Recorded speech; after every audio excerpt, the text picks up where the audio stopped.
আজি আহিলোঁ বগৰী নিবলৈ।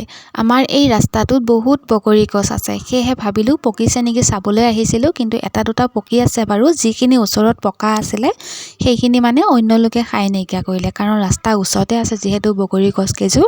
আৰু মই যিকেইটা পাওঁ বিচাৰি বিচাৰি এটা দুটাকৈ লৈ লৈছোঁ, যিহেতু বগৰী আচাৰ খাবলৈ ভাল লাগে নহয় জানো, তাতে আকৌ বতৰৰ ফল বতৰত খাব লাগে। সেয়েহে এনেকৈ কৰি কেইটামান বোলো আজি পাৰি লৈ যাওঁ সময় থাকোঁতে। আৰু চাওকচোন ইমান ধুনীয়াকৈ বগৰীবোৰ পকি আছে, দেখিছেনে? এইটো মানে গাঁতৰ ছাইডত আছে যে, সেয়েহে কেইটামান দেখিবলৈ পাইছোঁ। ৰাস্তা কাণৰ ফালেতো এটাও বগৰীয়ে নাই। আৰু সেইযোৰ বগৰীৰ ওচৰৰ পৰা বেলেগ এযোৰলৈ আহিলোঁ, কাৰণ আমাৰ এই ৰাস্তাটো বহুত বগৰী গছ আছে বুলি আপোনালোকক কৈছোঁৱে। কিন্তু এই গছজোপা আকৌ পকা নাই, চাওকচোন বহুত লাগি আছে কিন্তু কেঁচা হৈ আছে। সম্পূৰ্ণ পকিবলৈ হয়তো আৰু কেইটামান দিন লাগিব, তাৰ পাছতহে এইজোপাৰ পৰা খাব পৰা যাব। তাৰ পাছতে আকৌ অন্য এজোপা ওচৰলৈ আহিলোঁ। এইজোপাত আকৌ মই লগ নাপাওঁ, সেয়েহে মানুহজনে কেইটামান পাই দিলে।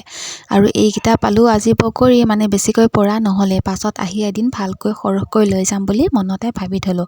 আৰু লগতে এটা খাই ল'লোঁ। ভিডিঅ'টো আজিলৈ ইমানেই।